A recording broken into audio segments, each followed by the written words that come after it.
하나님 말씀은 마가복음 16장 1절부터 6절까지 읽겠습니다. 붉은색 글씨는 참고용이니까 흑색 글씨만 읽겠습니다. 그 안식일이 지나매 막달라 마리아와 야고보의 어머니 마리아와 또 살로메가 가서 예수께 바르기 위하여 향품들을 사두었다가 그 안식일들 후 첫날 매우 일찍이 해돋을 때에 그 무덤으로 가며 서로 말하되 누가 우리를 위하여 무덤에서 돌을 굴려주려 하더니 눈을 들어본즉 벌써 돌이 굴려져 있는데 그 돌이 심히 크더라.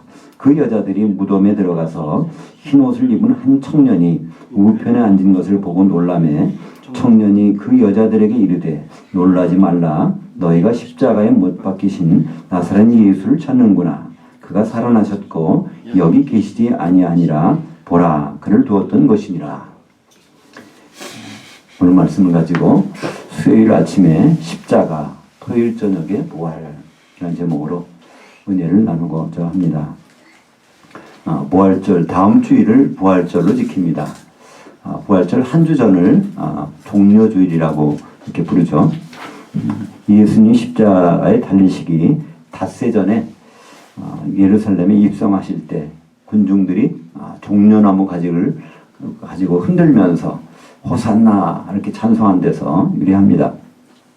사실 이 호산나라고 하는 것은 호시아나, 그래서 지금 당장 우리를 구원해 주세요, 왕이시여, 그런 뜻입니다.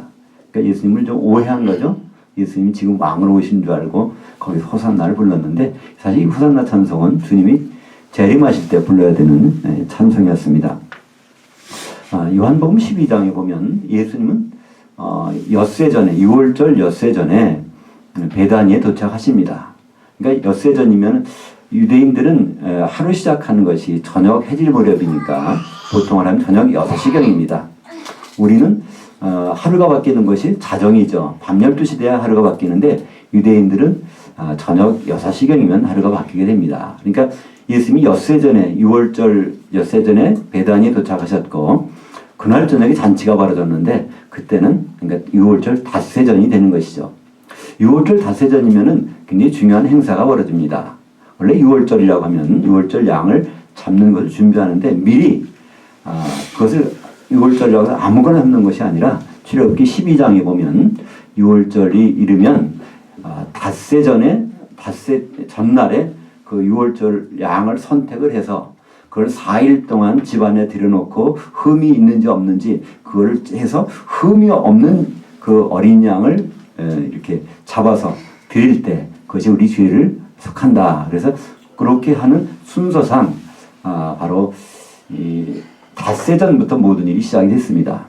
네, 예수님은 이제 예루살렘에 십자가에 달리시기 엿새 전에 그 문턱에 있는 베단이라는 동네에 와셔서 그날 저녁에 닷새 되는 그 전날에 바로 그 6월절 영이라는 것을 이렇게 선택이 되시죠. 아무도 그걸 몰랐습니다. 근데 그 베다니 마리아라는, 거기도 마리아가 있었는데 베다니의 마리아라는 여자가 향유, 그 향이 들은 향기름을 가지고 와서 예수님한테 쭉 이렇게 바르죠. 그때 예수님 말씀하십니다. 이게 바로 내 장례 준비하는 거라. 내가 6월절 양의 장례 준비를 하기 위해서 나를 6월절 양으로 선택했다는 겁니다. 그래서 예수님 말씀하세요. 온 천하에 복음이 전파되는 곳에는 이 여자가 내게 한 일을 반드시 말해서 바로 기억나게 하리라는 것입니다. 그러니까 예수님의 복음 선포 중에서 가장 빠질 수 없는 것은 사실은요, 베다니 마리아가 예수님께 기름을 발라서 한 그 사건입니다. 그것은 온 천하에 어디든지 복음이 전파되는 곳은 이것만큼 반드시 말해서 생각나게 하도록 하시겠다는 거예요. 그만큼 굉장히 이건 중요한 일입니다. 그냥 6월절 양이 갑자기 가서 십자가 달리시는 것이 아니라 출애굽기 12장에 있는 절차에 따라서 닷새 전에 선택이 되셔서 바로 6월절 양으로 십자가에 달리시는 그것을 예수님이 말씀하셨죠. 그 사실 그래서 예수님이 그 기름을 바른 것을 다른 말로 히브리 말로 크리스토스라고 합니다. 크리스토스.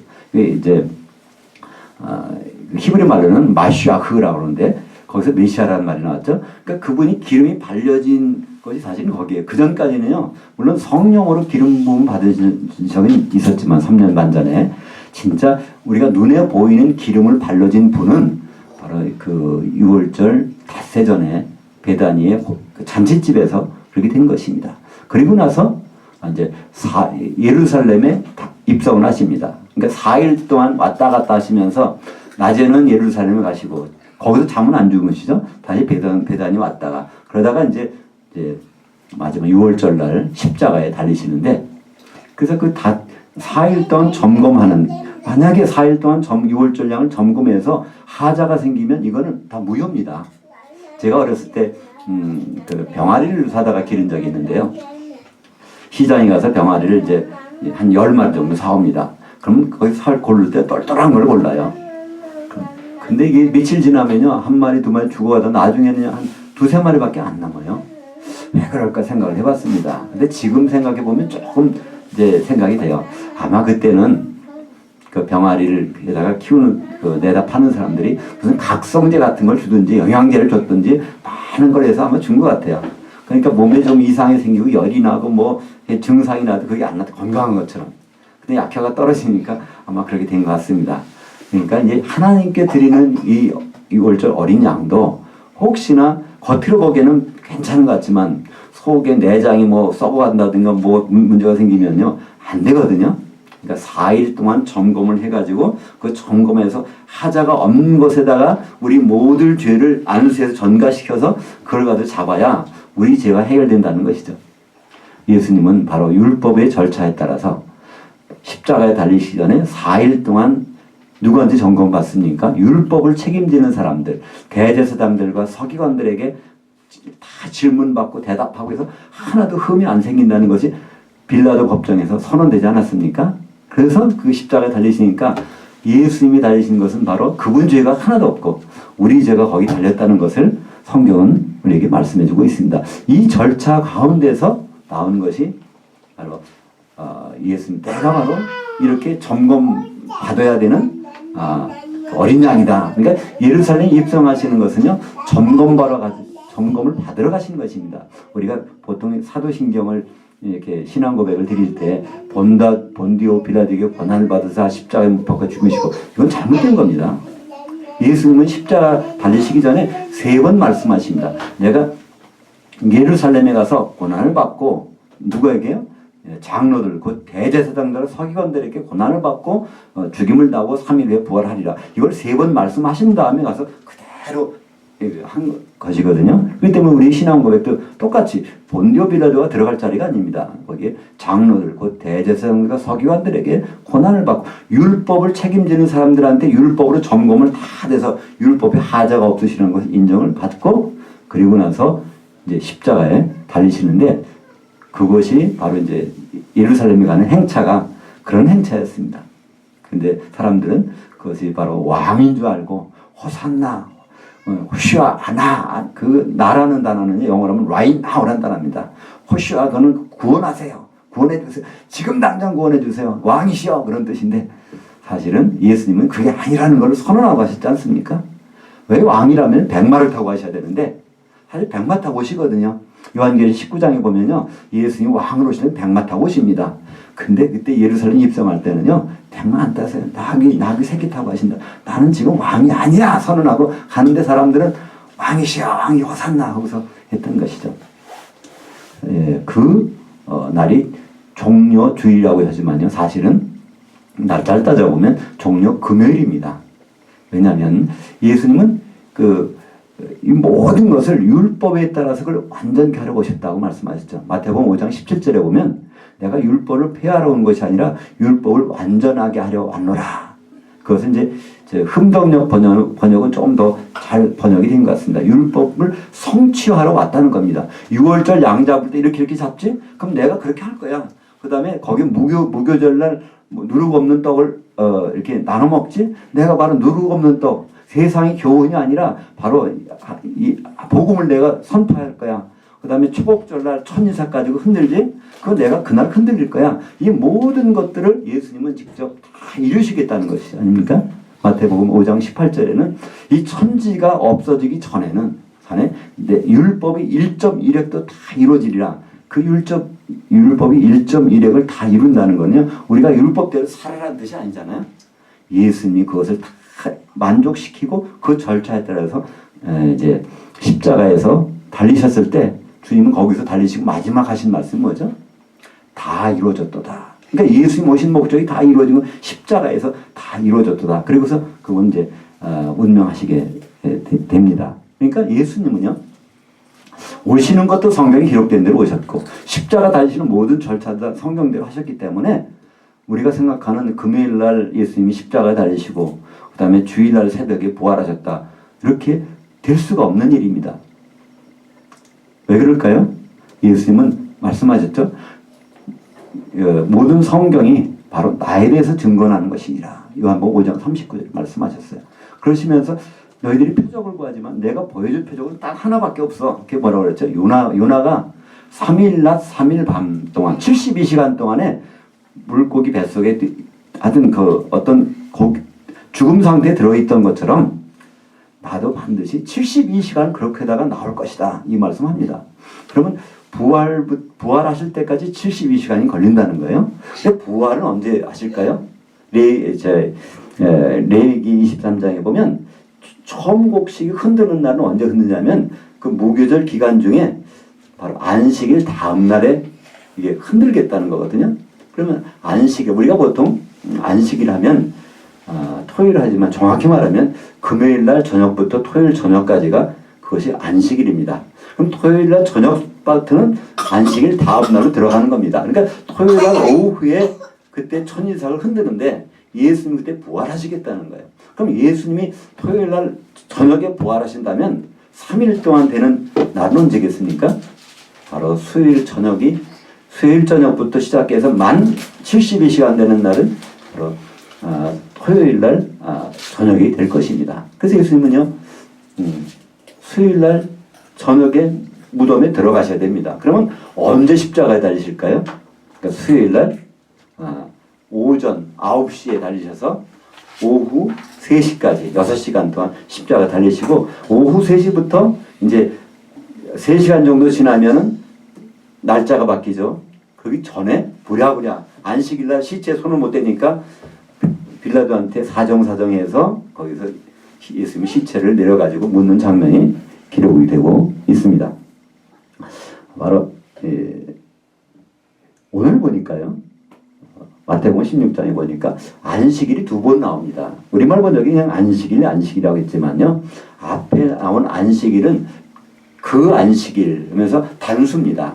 그 2절에 나온 안식은요, 안식일들 두 개 안식일이 지난 다음에 그 세 여자가 무덤에 가는 장면이 기록되고 있습니다. 다시 말하면 바로 그 큰 안식일, 무교절 명절이 시작된 6월절이 이제 유대인 달력으로는요, 정월달 유대인 음력으로 1월 14일 날이 바로 양 잡는 날입니다. 그러면 그날 저녁이 딱 되면서 이제 동시에 무교절 일주일이 시작이 되죠. 15일 날.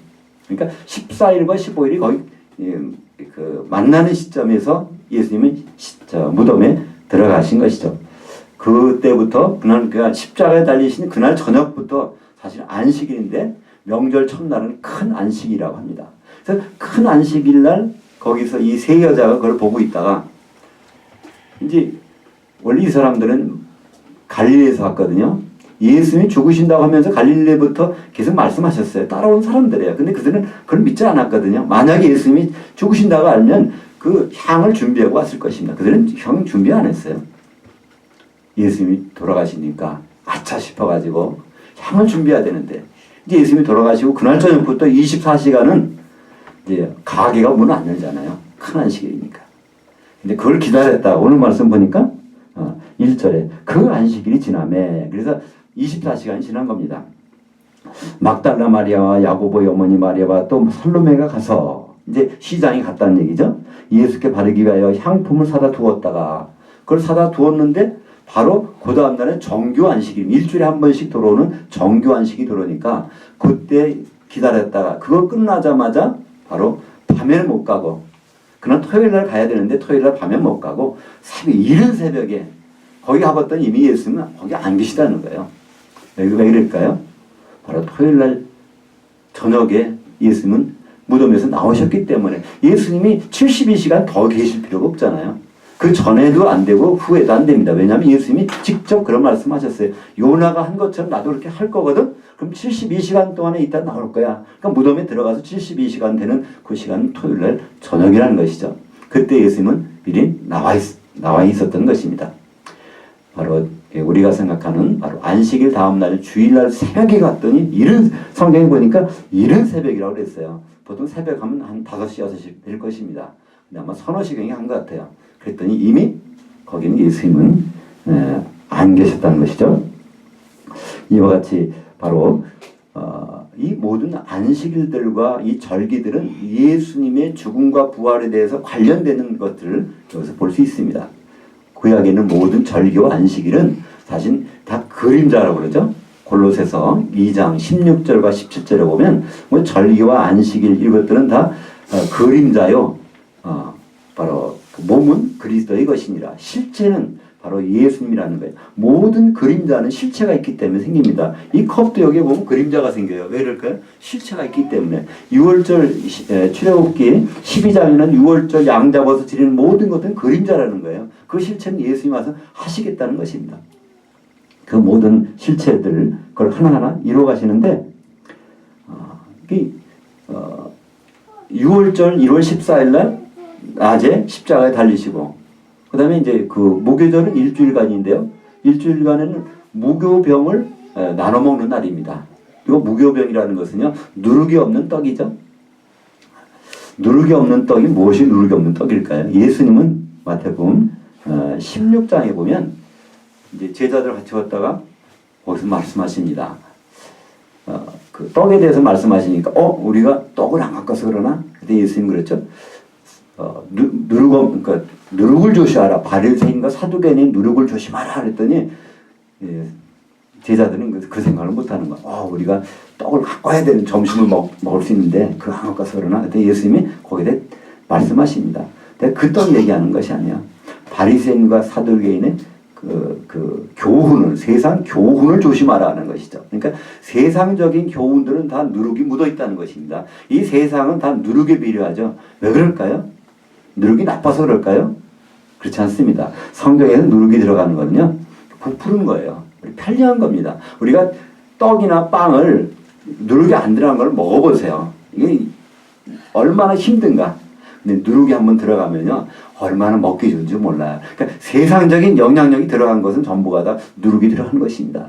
예수님은요, 세상적인 영향력이 아니라 바로 복음을 우리에게 주러 오셨거든요. 바로 예수님이 주시는 바로 복음이 생명의 바로 떡입니다. 이것이 바로 예수님이 무교절 동안에 하시겠다는 거예요. 6월절은 십자가의 양으로 달리셔서 해결하셨고, 그 다음에 무교절은 누룩 없는 떡을 나눠주셔야 되는데 언제 나눠주셨을까요? 베드로전서 3장 19절에 보면 바로 예수님이 그럽니다. 육으로는 육신의 무덤에 들어가셨지만 영으로는 살리심을 받으사 옥에 있는 영들에게 바로 복음을 선포하셨다는 겁니다. 그 옥에 있는 영들이 누구라고요? 거기 보니까 노아 홍수 때 그냥 죽은 사람들, 그 사람 기회가 없이 어떻게 뭘 복음을 받아올 기회가 없었단 말이에요. 그 사람들이 죽었는데 8식구 낳고는 물론 영이 있는 사람들이 죽었는데 그 사람들을 하나님은 옥에다가 갖다 놓았다는 거예요. 영의 옥에다가.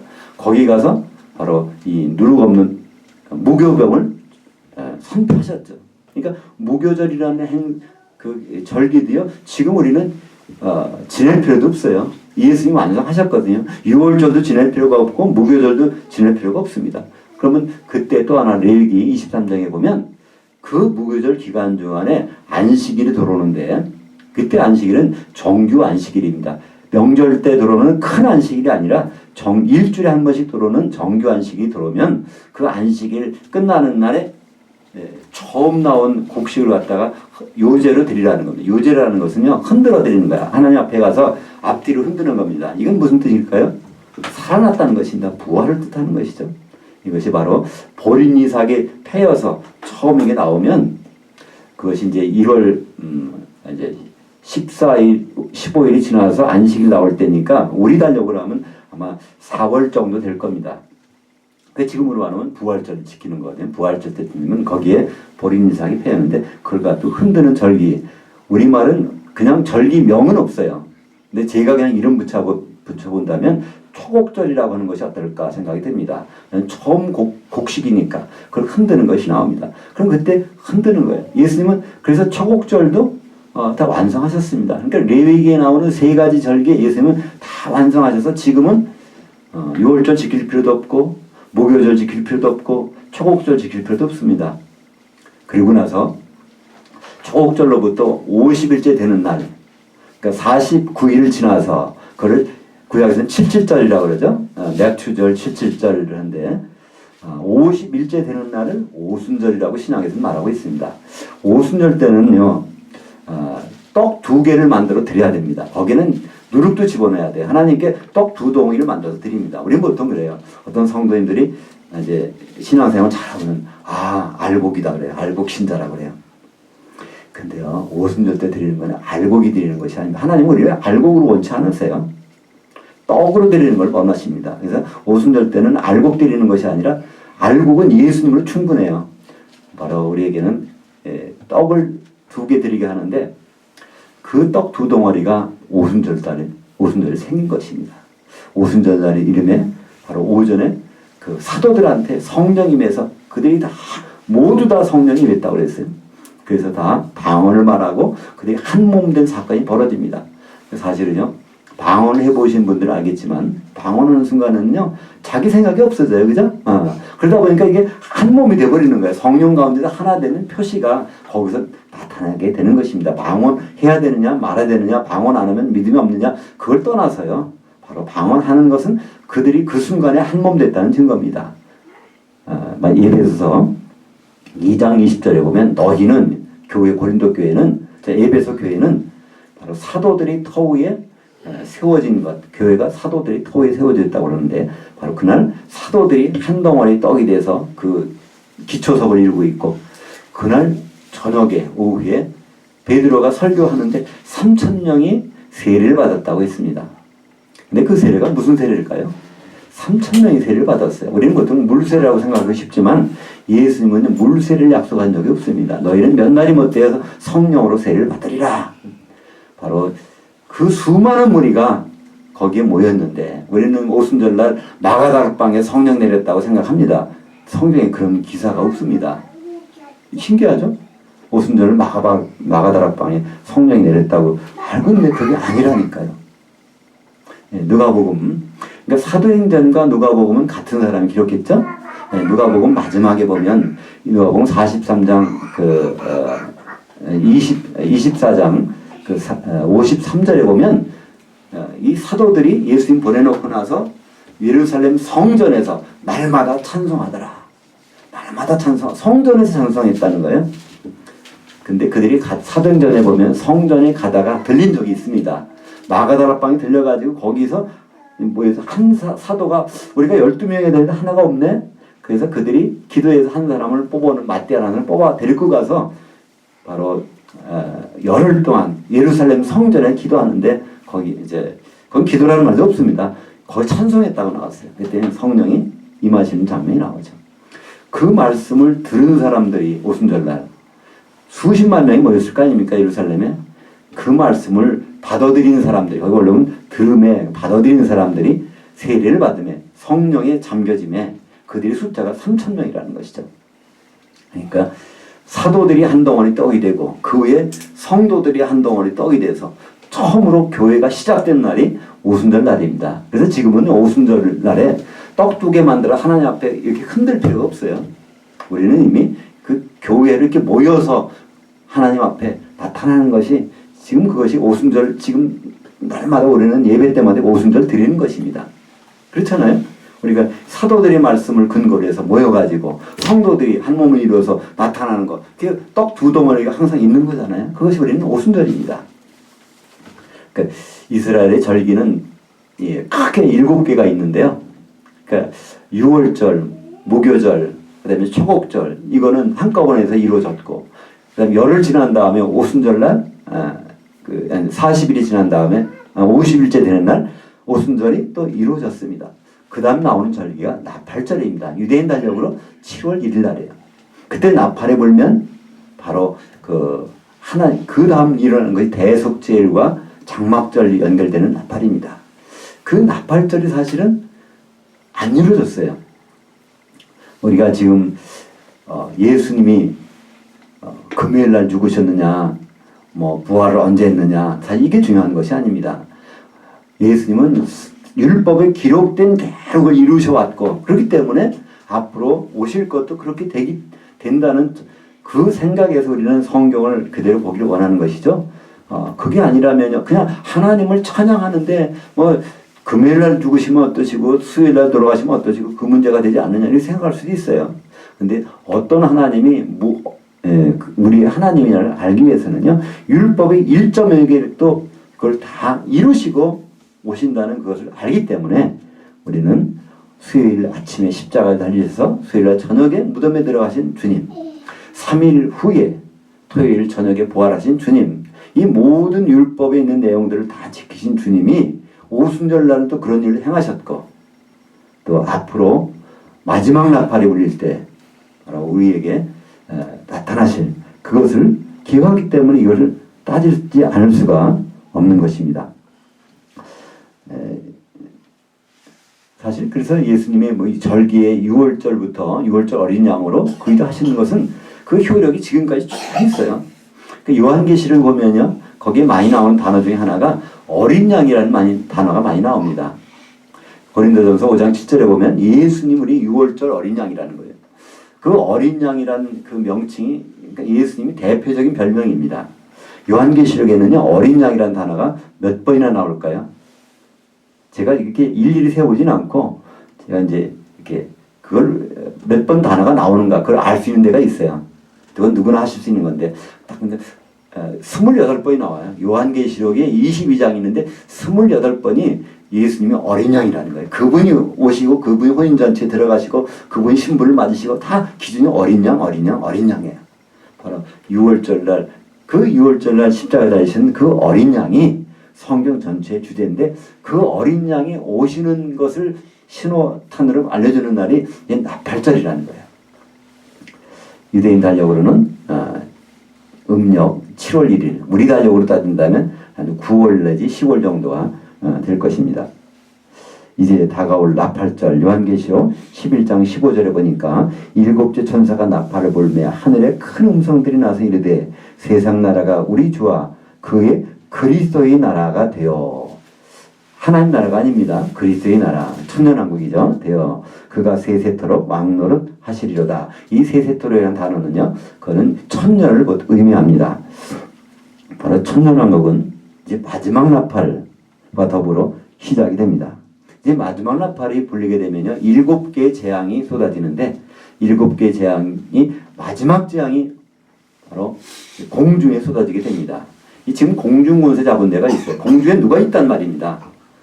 근데 거기에, 그러니까 사실 마지막 그 7 대접이 쏟기 전에 쏟는 게 있어요. 아마겟돈 전쟁이 일어나는 거기다가 이제 그 벌어지게 됩니다. 그러니까 그때 동방에서 군대들이 오고 세상은 완전히 큰 전쟁 준비가 다 벌어지는 거예요. 근데 전쟁을 하게 되는 그 배후에 누가 있을까요?